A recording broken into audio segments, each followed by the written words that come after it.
Feels like a chip.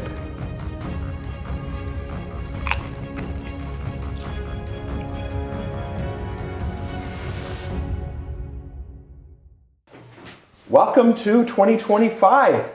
This is our first video of the year, and we thought that we would kick it off with a little podcast episode. I am, of course, joined by my amazing videographer, Kieran Peters. Thanks for having me. Happy New Year's. Happy New Year. Yeah, did you do anything on New Year's Eve? No. What do you mean? Like I don't know. Special like New Year's party thing? Any traditions or anything that you do? No, we have two little kids, and Annie and I, my wife and I, are both like, yeah, we like sleeping. We like going to bed early. So I feel like the last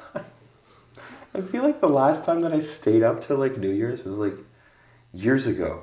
Oh yeah. We definitely like had. It was funny though because we have two little kids, 5 and 7 years old, and they wanted to have like a New Year's party on New Year's Day. So my wife did get a bunch of like balloons and set up a bunch of decorations. So we did have like a New Year's, and we also made, so Mennonites make something, or Russian Mennonites make something called niashkuka. Oh, okay. Which is like, kind of like donuts. Kind of like deep fried donuts, which you like put in like powdered sugar and you eat. So we made, Aunt and my wife made some of those. Yeah, nothing big or crazy. What about you? No, just me and my partner went to a friend's place, and like they had a bunch of people over and stuff, so we were there for majority of the evening. But like we didn't, after it hit midnight, we weren't there for too long. We were also both pretty tired, and I think we headed home kind of early after that, but didn't have much, like I don't have any like special traditions or anything like that. I just try and like spend it with somebody or something like that, so yeah. Nothing too elaborate. Yeah. No, I feel the same way. I mean, it's an event. It's something that's special. But I definitely, in my 20s, there were a lot more like, we used to go to, I lived in Ontario for a while, and with my friends, we used to go to a cottage, like sort of north of Toronto, and we would climb this big hill.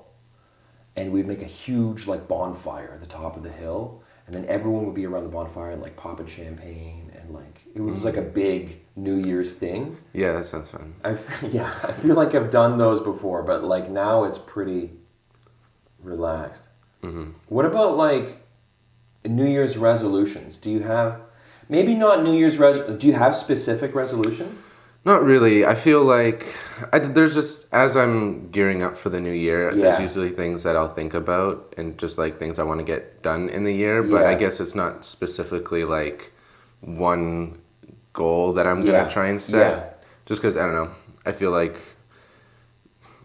no one really holds to themselves to their New Year's resolutions as much. So I just kind of set out what I want my year to look like. And then instead of specific like resolutions, I guess. I feel like sometimes what I do, I mean, like I do this throughout the year, but New Year's is just as good a time as any to do it. Do you have any things that happened in this last year, like 2024, that you're like, I want more of that moving forward? Like that, whatever that was, I want more of that in 2025.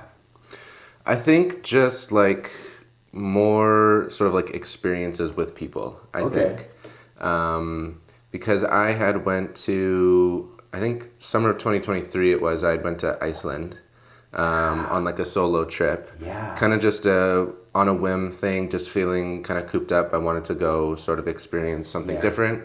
And I didn't really want to have to like coordinate with anybody else. So I'm like, I'm just going to go to Iceland by myself. And I went for like about a week and a little bit, or just about a week. And it was cool. It was a great trip. Like I had a great time, a lot of cool experiences. But I like wish the whole time, or like as the trip went on, I kind of felt lonely being by myself. Like there were so many cool things that I was experiencing that I wish I had somebody else to show it to. Or like there was one time I was on this day tour, walked up to this like huge like series of like waterfalls, and like my instinct was to like turn, but then nobody was there. And did you see that? Yeah, but then I'm like, I have nobody. So I think in 2024, I tried to make more of an effort to like do things with people and Yeah. like make an effort to like experience this and that with somebody. And I think I just want to continue that into 2025. So Yeah. just more sort of togetherness activities, I guess. That's cool. Yeah. IRL. Yeah. Yeah. What about you? Anything that you liked about 2024 you want to bring into the new year? Yeah, I mean, mine is like definitely. I feel like what I like is. I talk about this all the time. What I like is like being present. I like to be present in the moment. So like, and that's just more of like acceptance for what the moment is. You know, it's not perfect. It's not this ideal. It's not this like thing I've like read or seen in a movie or whatever. It's like a real thing. It's tangible. It's tactile. It's whatever this moment is. I feel like being more present. I have done that a lot. I did that a lot more in 2024, and I want to do more of that. And that for me, that's like, you know, like going for a jog in the morning, or like making washing the dishes and making like breakfast and lunch for my kids. Like tidying the house, biking to work. Like there are all these different activities throughout the day which are so much richer when I'm present.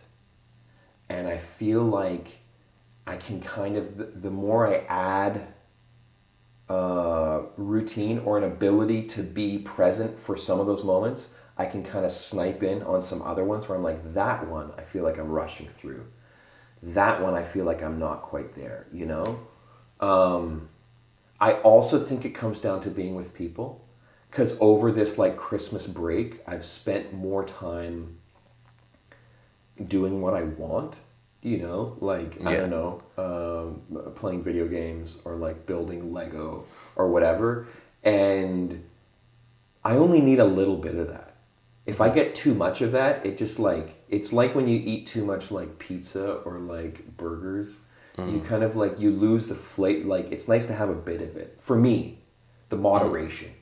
So presentness through moderation is what I want more of. No, yeah, I get what you mean when you say like this over this break you've been like playing video game, building Lego, whatever, like eating food. And like it feels like too much at some point, you know, or like you ate too much pizza or whatever. And I feel like the same way where like I've had a bit of a break here during, or like a bit of a break here during Christmas and New Year's and stuff, and like I've been playing video games with my friends, going out and doing this and that, but I'm definitely looking forward to getting back into like a bit of a routine and like having like things to like work on and like you know, just to get back into sort of that groove of like routine. And there are sort of things that you got to get out of bed for and like sort of goals to work on and stuff like that. So are there things that happen in 2024 that you're like,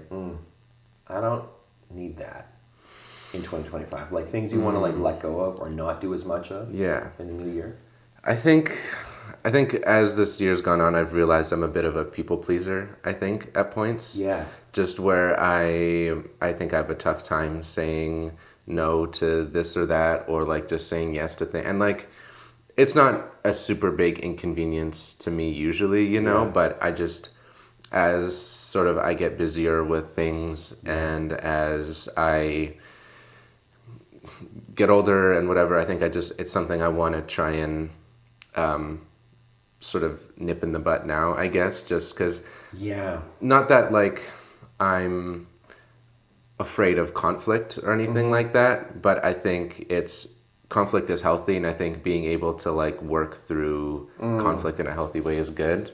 So I think just being able to like say no to somebody or be like, hey, I don't think that's a good idea, or can we do this instead, or something, you know, or just stuff like that. I also think like overconsumption is something as well. Yeah. Just like in terms of like eating or like doing this and that. I think just being, and I think getting into like a routine is gonna like help with that, you know. But just like I feel like I got sort of some new clothes over the break, whatever. Yeah, Just getting ready. good. Thank you. Just getting ready for kind of the new year, and I think I went through a lot of my wardrobe and stuff like that. I'm like, man, there's a lot of clothes here that I don't wear anymore. So Yes. I like put a bunch of it in garbage bags, and there's a Yeah. bunch of bags that I'm probably gonna bring to like a bin or something like that. But I think just being on top of like how much stuff I have and like what I need and what I don't need and stuff like that. So I think that's something I want like less of in 2025, I guess. Less overconsumption, less focus on things you don't really need but maybe you want. Maybe just like enjoying, like I mean you'd kind of mentioned it, just sort of like enjoying things in moderation, kind of like even just like with watching videos on YouTube and stuff like that, like maybe watch less of this kind of video because it's not really, I have a habit of watching a lot of videos that like don't really have a lot of substance, but it's just something to have on as like noise as I'm doing something. Interesting. So maybe like less of that and maybe put on something that I can actually like try and like learn from, you know? So it's a slippery slope though. Like over this Christmas break, I really got into reading audiobooks. And because for me, that's like an in for reading. Like, and if I'm doing, you know, an activity or if I'm going on like a drive or I'm like, again, like cleaning or doing whatever, like and have that on. And it's interesting that like on the one hand, I love it because I want to do these different activities because then I can like read a book. I can be reading. I'm interested in this book. But then on the other hand, it's like I'm not living in the silence. I'm not living in like I'm not letting, sometimes doing less allows your system to like breathe, to like inhale and exhale. Totally. You know? Do you have any plans for 2025? I do. I have a lot of plans. Well, I got big plans. I got so many plans this year. But so next, I guess so today's Thursday.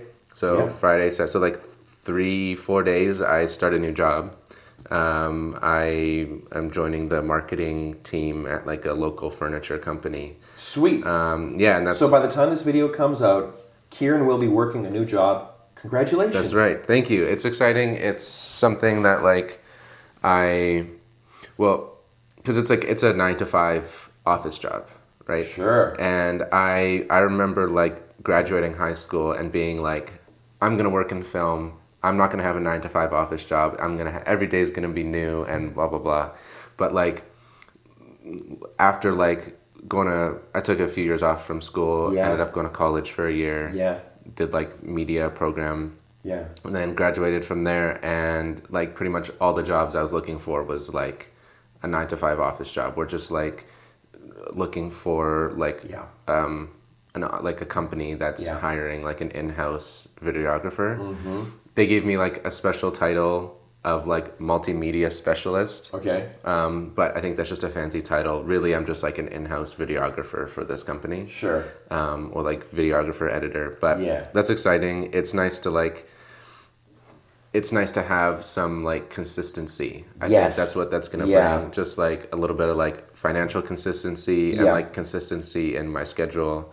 And I feel like since I had graduated high school, there's been so much like inconsistency in terms of like work and school and like different projects and stuff. So it's nice to be able to sort of get into like to do something that I like doing.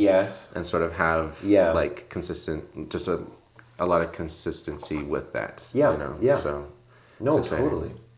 And then later in 2025. I've also got accepted into Vancouver Film School as well last year, and congratulations. Thank you very much. It's also exciting. it's exciting to think about like moving to a new city. Yeah. Even though I have the intention of coming back here after that program is done. Okay.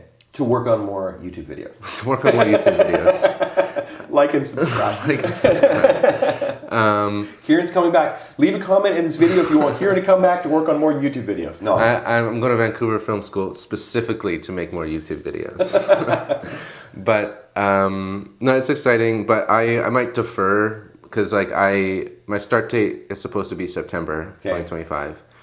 I've already like confirmed with them that it's like possible for me to defer my start date. Okay. And I might do that just because of other outside factors and maybe just more time to work and like say because Vancouver is an expensive city, so like just like save up some stuff and then maybe have my start date later than September but before 2026 or maybe just in like 2026, but I'm not too sure. I think that's something I still kind of have to figure out this year, but there's still the prospect of sort of going to Vancouver for school for a little bit. And I think those are kind of like the big plans that I have. I'd like to go. I have a friend in Florida I'd like to go see at some point. But what about you? Any big 2025? That's so exciting. That it just seems like you've got like a base that you're building right now. Where like you're gonna be able to like touch your feet down on a solid routine, 9-to-5 job in multimedia specialization, right? To be able to like launch you into like Vancouver Film School. You're like you get to touch down before going back into. I mean, film schools definitely have like a structure, but it's also like it's a structure of like dreams, right? It's like what way do you want to dream about movies, right? That's so cool. And I mean, it makes sense also like if you want to differ, you have to go. Yeah. You have to go. No, yeah, for sure. Like for whatever it is, just to have like that experience.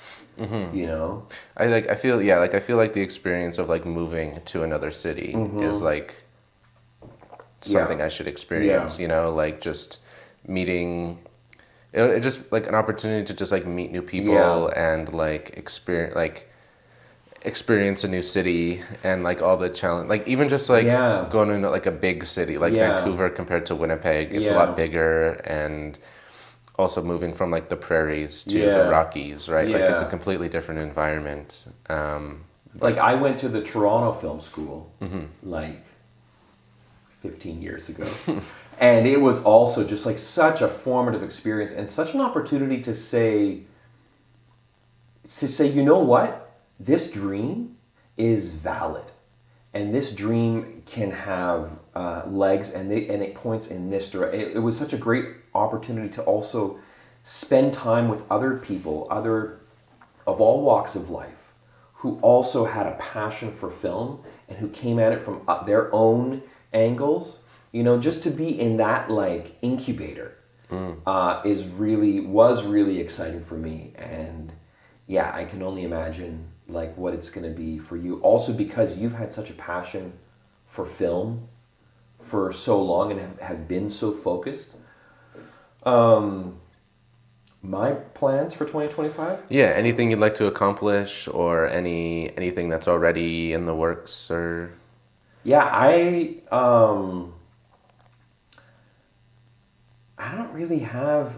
For me, I have a different relationship with like aspiration, you know? Like I have a bunch of ideas that I'm working towards, but a lot of them I would also be just as happy with like if they didn't happen. For me, it's the process of working on things.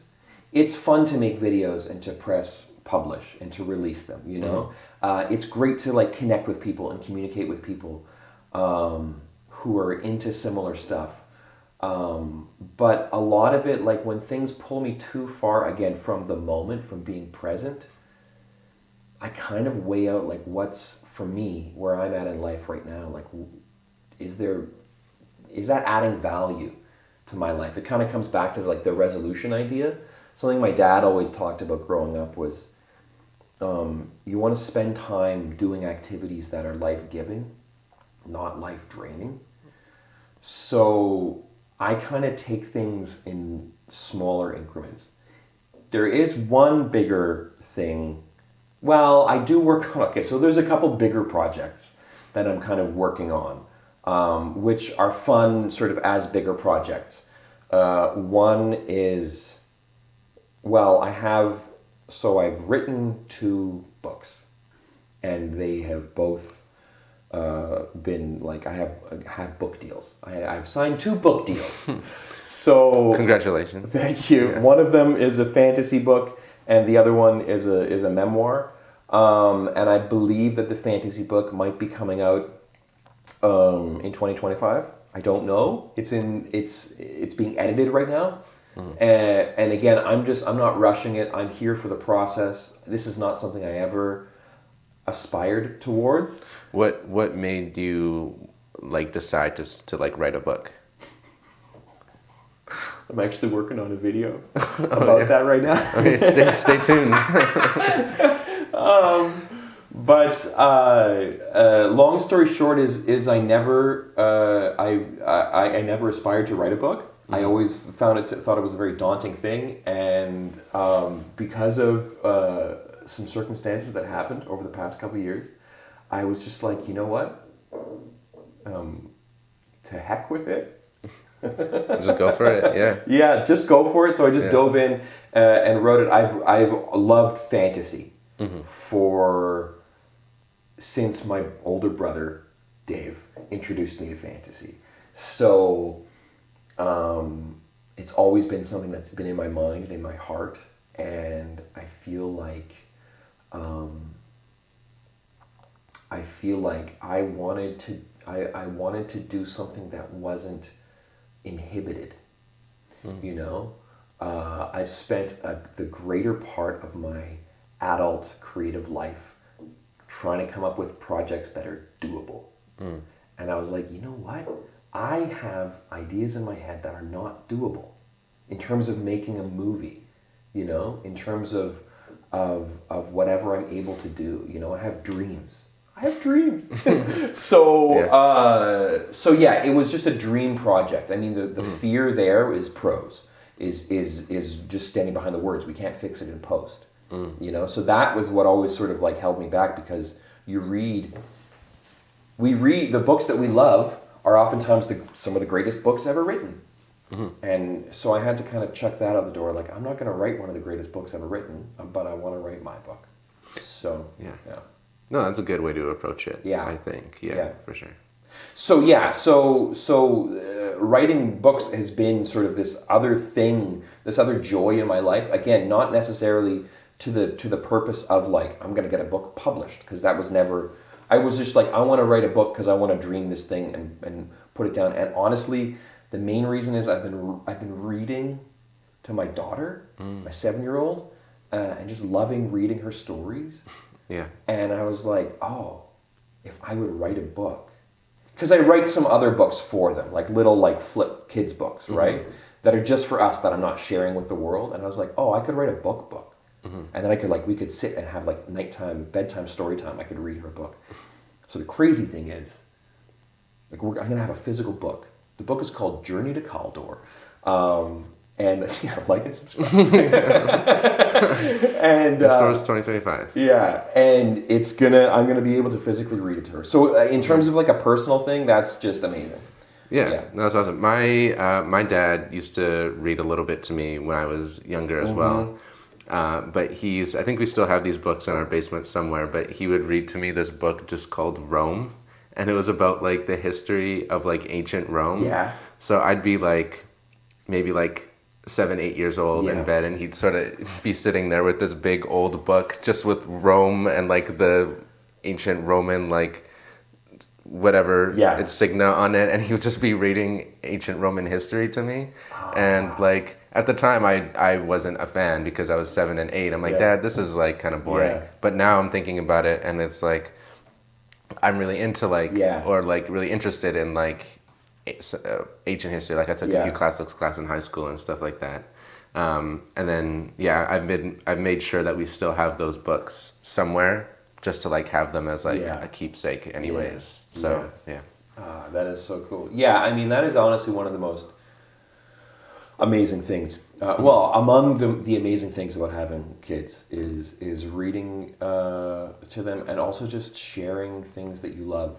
So me as like a creative person, to be able to share creativity, and then also the cool thing about stories, obviously, is we can bake our own like lessons, morals, values, ethics into the things. And I love storytelling.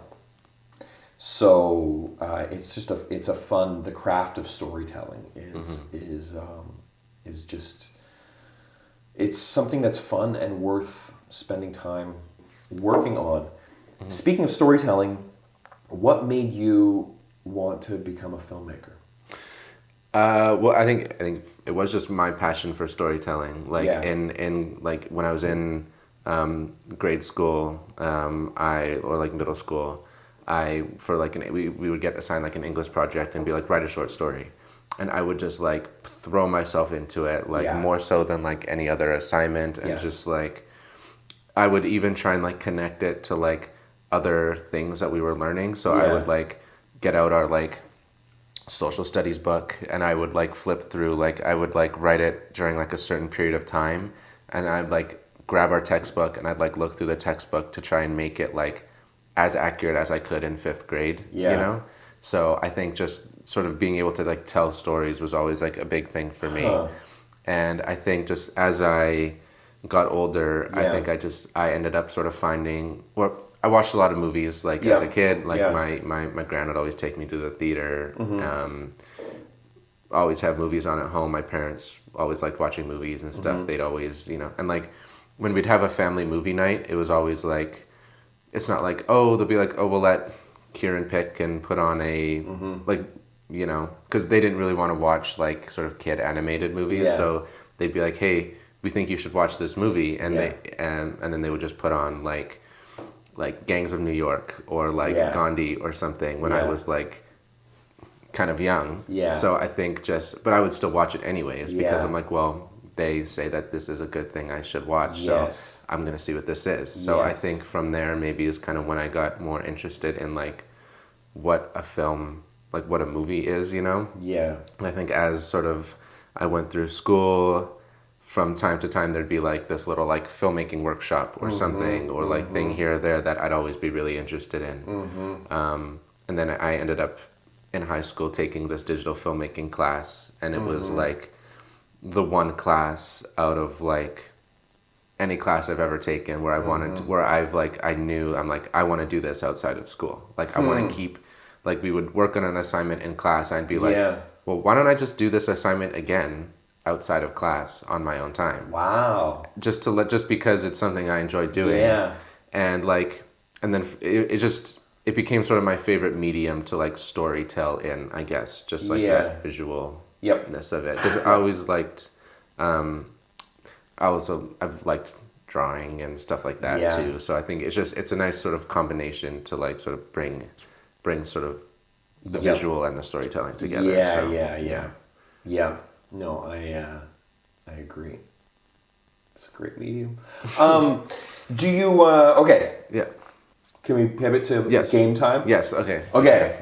Can I do mine first? Or do you want to do yours first? Sure. Mine's kind of movie related. Okay. So I have this. So I brought a little game for you because I feel like we've talked about movies and stuff. Okay. I feel like you're more of like a cinephile than I am. Okay. Like I feel like we'll be like discussing movie ideas, and you'll be like, "Have you heard of this director?" And I'll usually just be like, "No," or like a movie or something. Like I feel so.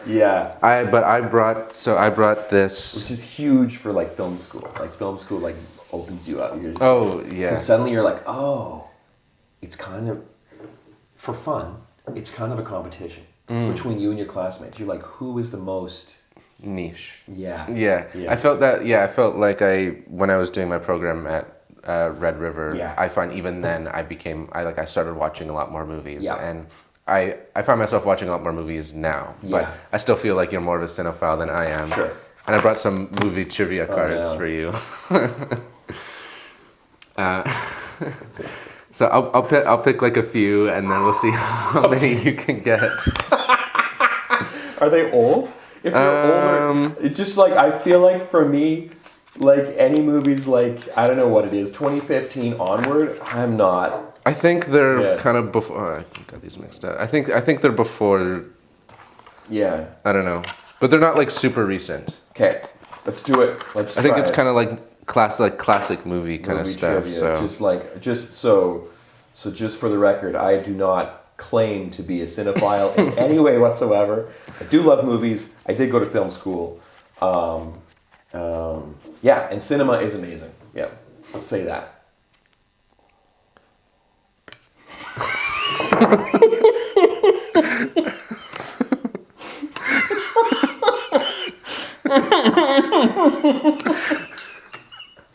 I was just trying to find a good one. This is a good one. What did it say? Nothing. It's just I was trying to find like a more fun movie to talk about. Okay. But just because this one, yeah, I'm just gonna pick a new one. Oh man. So in the edit, when you do that, you gotta punch in on your face, right, and then punch in on the card when you like turn it down. Okay. In the critically acclaimed movie Rain Man, Raymond buys his underpants from which supermarket? Kmart. Correct.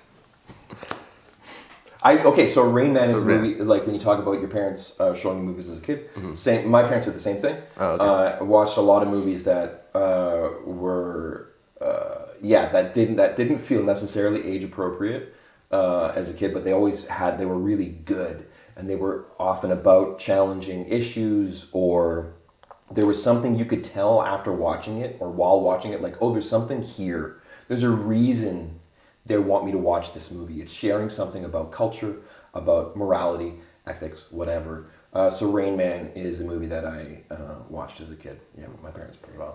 Nice.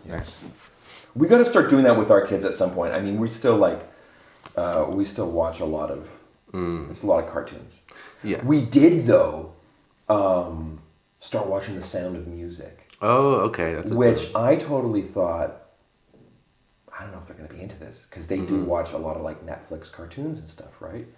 And they were just enthralled. I mean, that's the awesome thing about great cinema and a great musical. Like, they love musicals, right? So a great cinema and great musicals they're just great. You're going to watch it. You're going to be, everyone's like, the ones that are great are great, and you can either like it or not like it, but you can't deny that it's amazing. You know? Yeah. Well, I think so. You know, in the Manitoba Museum, they have sort of the Winnipeg, like the old Winnipeg City area towards the end, and they have the theater in there. Yeah.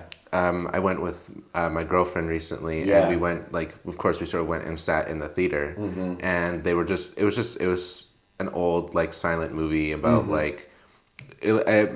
We missed like the first part of it, but it seemed like it was about this guy who was like impersonating like a car mechanic, but he was like, he obviously didn't know what he was doing. We were sitting there and we were just like so into it, and it was so funny. Yeah, and it's just like, even though it was like made in, was it Buster Keaton or Chaplin, or it wasn't Chaplin. I'm not too sure who it was, but. It was just, we just got like so into it, and like we were like giggling along with it as he was like messing up people's cars and stuff like that. But like, just like watching how they like showed like people's emotions like without like dialogue and stuff. Like, there's so many like facial expressions and like just stuff people were doing with their like shoulders and arms and stuff. So anyways, leave a comment on this video if you want us to check out the Manitoba Museum at some point.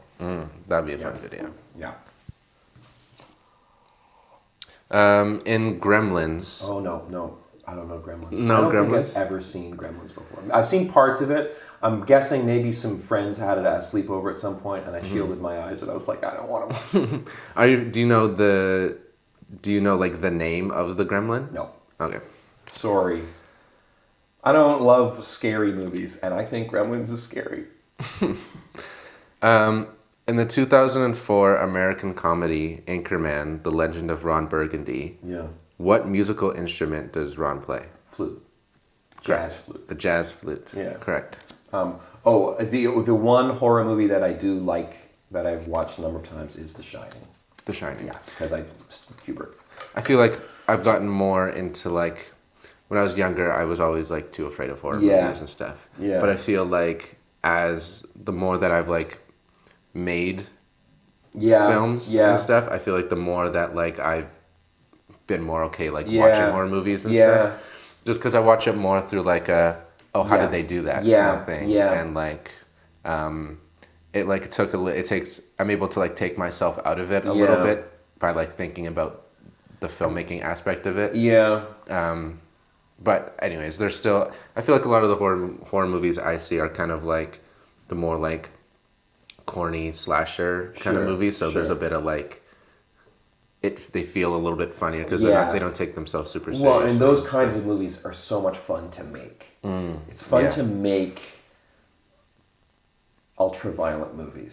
You know, just to like play with like special effects and all that stuff. Yeah, totally. But yeah. In the movie Leon, who plays Matilda, a young girl trying to avenge the killing of her family? Oh, like Leon the Prophet, Natalie Portman. Correct. In the cult hit The Big Lebowski, what did the dude want replacing after it was urinated on? His rug, his carpet. Correct. Yeah. That's a great movie. That's a great one. Yeah, I think like I think it was Jeff. Oh no, I can't remember who it was. Somebody, anyways, I saw recent like this. I can't remember what actor it was. Yeah. It may have been him. May have been somebody else. Yeah. Oh no, I think it was. What's his name? He was in Dune. Javier Bardem. No. Like the new Dune. Yeah. Josh Brolin. May have been Josh Brolin. No, I think it was Jeff Bridges. He I think would bring like he's a photographer and he would bring like a camera like with him on set and he would like take all these like amazing BTS photos like and then I think he like made like a book out of it, but I can't remember if that was like him or Josh Brolin, but I think it may have been anyways. But it's cool to sort of see some of like to see like sort of these big movies sort of like from that perspective, you know? Yeah, because I feel like there's not a ton of like BTS content of like some of these movies, so it's neat to see like sort of it be captured in like a bit of like an artistic way. Yeah, Viggo Mortensen did that for Lord of the Rings. Okay. Something actually, speaking of behind the scenes and movies, etc. The Princess Bride is my favorite movie of all time, and I recently read a book called As You Wish, Inconceivable Tales from the Making of The Princess Bride. It's written by Cary Elwes, who plays Wesley, the Man in Black, in The Princess Bride. And I listened to the audiobook, and it's him and all the actors and everyone who's involved in the production, like saying their piece, and he does this great storytelling about how the movie, how impactful it's become, and like what it means to so many people, and tells the story of like the making of the film. It's a beautiful like artifact behind the scenes document about exactly that, showing a side of the movie that we don't know. You know? No, I got my dad a similar book about like Goodfellas, because that's a movie he really likes, and I think he's read it like a couple times maybe, but just has all these really interesting stories about like how they put it together and stuff like that. Are you familiar with Rambo? Like First Blood? Yeah. A bit. In Rambo First Blood, how many people did John Rambo kill? One? There's a few options here. Do you want me to read them? 1, 69, or 212? I'm going to go with 1. That's correct. 1 kill. I haven't seen it myself, but that's what's on here. It's good. I'll trust the card. It is good. I think I haven't seen it very many times, but I know that it is. A lot of early Stallone stuff came from a really, really real place. I mean, he makes fun movies, you know? I mean, The Expendables is great, but like the first Rambo and the first Rocky. I really like the Rocky movie, or like I really like the first Rocky movie, I think I've seen the second and third one. I think I didn't get around to seeing the fourth one yet. But the most recent Creed movie. Yeah. I also thought was, I think Creed 3 I saw was pretty good as well. Yeah. And like all these movies have like a final boxing match that they're all leading up to. And I think at this point I feel like they definitely had the conversation where it's like, okay, well, how do we keep this exciting? Yeah. And I found what they did in like with the sort of the final boxing match in the most recent Creed movie is that like a lot of the visuals that they used, it wasn't like they like sort of took it out of the boxing ring. So it was like these characters, so like you kind of get in these characters' heads where it's like they're in this boxing match, but they're like being like, they get like punched and they fall back and they're like somewhere else. And they're like fighting in these like sort of like, there's like different things in the ring with them and stuff like that. And like just they're demons or whatever? Yeah, kind of just like stuff, like things from their past and stuff like that. And just like some of like the movement of like the camera and stuff, like very like, I like how they just got more creative with it. Like I know Michael B. Jordan, I think he directed Creed 3. Really? And I think he was very influenced, like the fighting at least was very influenced by like anime and stuff like that. So like when you think of like anime fights and like how those kind of are staged. Background and stuff. Yeah, exactly. Like it's very like, you can definitely tell in that final match. And I thought I think it was cool that they were like, took sort of that step to like try something new. Yeah. So, yeah. Oh, cool. Awesome. In Disney's The Lion King, what does Hakuna Matata mean? No worries. Correct. I'll ask a couple and that's more. Swahili, for anyone who doesn't know. Also, some other questions. How do you say warthog in Swahili? I don't know. Do you know? Yeah. What do you think? Oh, is it Pumbaa? Yeah. Yes. Okay. And lion? I don't know. There's a few different lions in the movie. I don't know. What is it? Simba. Oh, it is Simba. Yeah. Okay, that's cool. Yeah. I wasn't too sure if it was going to be that or Mufasa. Yeah. I think my parents just saw that Mufasa movie that just came out. Apparently they liked it. Yeah. So anyways, but it's just thinking about like sort of Disney's like live action remakes, like Sure. because like I don't know if there was an animated movie about this beforehand or if they've kind of like taken this on their own. Yeah. But anyways. Yeah. In Spielberg's 1982 classic E.T., the extraterrestrial who plays Elliot's younger sister. Drew Barrymore. Correct. Oh, these aren't that hard. Yeah. You just need to know something about, that's like, for all of these movies, it's like, that's the one thing people often know about the movie. Yeah. Yeah. I'll ask you one more. Okay. Have you seen Fatal Attraction? No, I don't think I have. Yeah, I'll ask you one. Have you seen Casino? Yeah, I think I've seen Casino once. Once, okay. Yeah. I'll end on a tough one then, maybe. Okay, sure. In Casino, what is the name of the casino that Sam Rothstein runs? No? No idea. No. Okay, maybe we'll end on one you can... What is it? Yeah, I guess I should read the answer. The Tangiers. Okay, cool. In the 1997 American epic romance Titanic, how did Jack get tickets for the maiden voyage of the Titanic? Oh, oof. I'm going to go with, I'm going to go with a card game. Correct. He won them in a card game. There you go. Sweet. I know my movies. I know movies pre-2000. Pre-2000. Cool.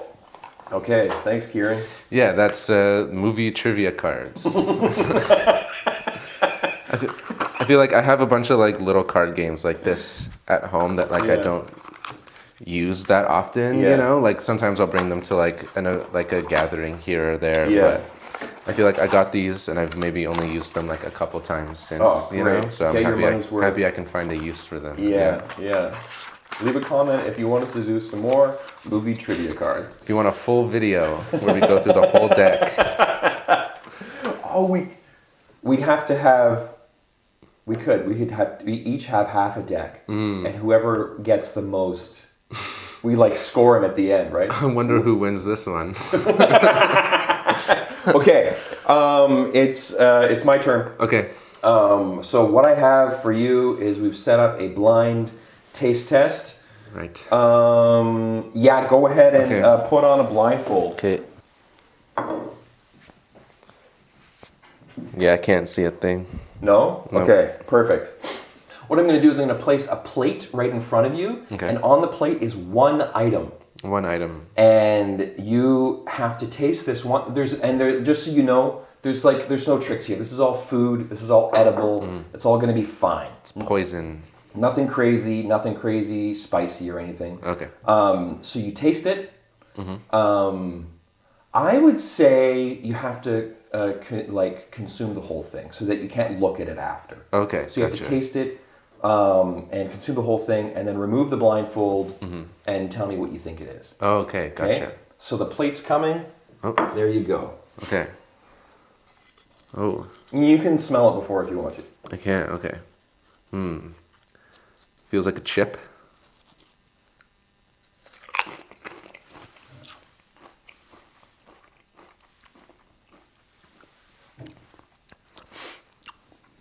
Is that okay? Do I have to guess the brand of chip? Bonus points if you get the brand. Bonus points. Okay. There's a few things. There's a few different options going in my head right now. I feel like maybe it's like an all-dressed chip, or like I don't know. I kind of got like a bit of like saltiness. Like maybe it's like a dull salt and vinegar chip. But I feel should I take off my blindfold Yeah, then sure. make a guess? Yeah, Okay. yeah. Okay. I think Old Dutch all-dressed chip. Old Dutch all-dressed chip. Yeah. Okay, final answer? Final answer. Okay. This is crazy. You definitely got one of them, Oh, I got one of them. but this is in fact Oh, it was ketchup. Old Dutch Old Dutch ketchup chips, ketchup. which are like a Canadian classic. Old Dutch is course. from the prairies. So I feel like I should have got that. Like I feel like I don't know. Maybe I think I'm thinking too much about it. Where I'm like, but yeah. Oh yeah. So if you find yourself in Manitoba or anywhere in the prairies, treat yourself to some Old Dutch ketchup flavored chips. Of course. What would you give that chip out of 10? Out of 10. I mean, I do love ketchup. I do love Old Dutch ketchup chips. I'll say 10 out of 10. Sweet. 10 out of 10 for the ketchup chip. Okay. So number 2. Tell me when you're blindfolded. Okay, I'm blindfolded. All right. I'll take you the want the plate plate back. One item on the plate. One item on the plate. If you can, try to consume it in its entirety. Oh, okay. Whoa. Oh.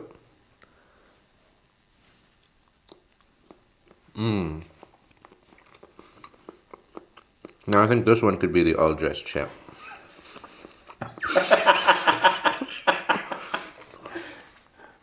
Well, it tastes like cheese. Feels like cheese. Do I have to guess like the kind of cheese? Is it like okay. Okay. As much detail as you can. Bonus points for the more detail. Okay.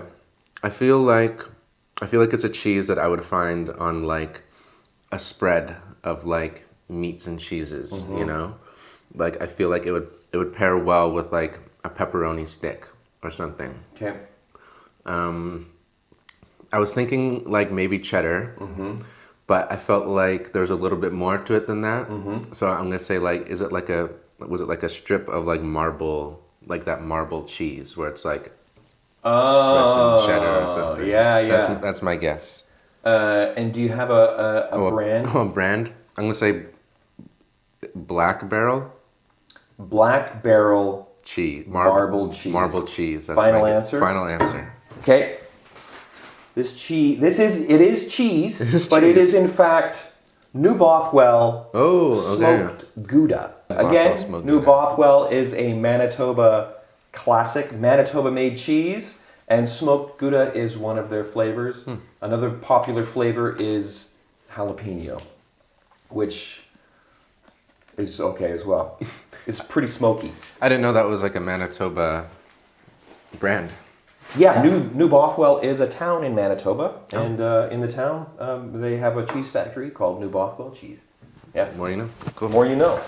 Okay, number 3. There you go. Oh, This is fun. it's a little thing. It feels like a gummy of some kind.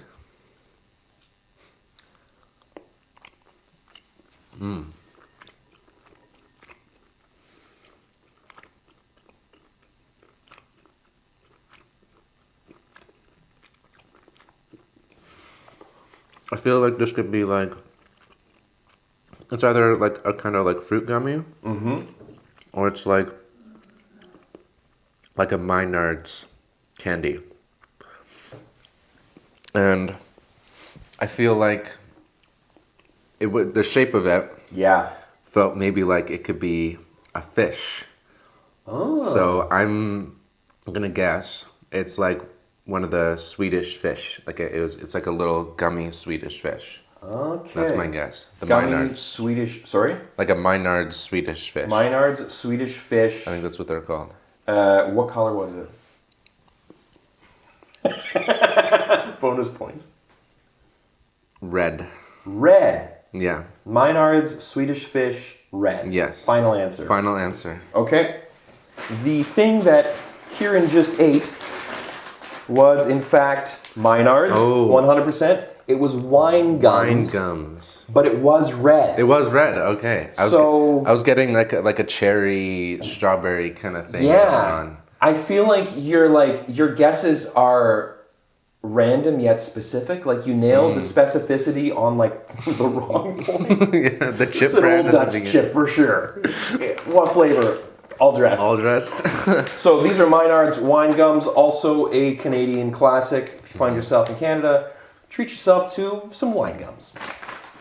What would you give that gummy out of 10? Oh, like a 9. Okay. I think, yeah. Cool. No, here's the plate back. But yeah, Beautiful. That was good. That was fun. All right, everybody give it up for Kieran with the blind taste test. Okay, I've got some would you rather Would you rather for you. questions? Yeah. Okay. Would you rather have an unlimited budget but only one day to shoot a film, or have a tiny budget but as much time as you need? I mean, like, I feel like I already have tiny budgets and as much time as I need. Yeah.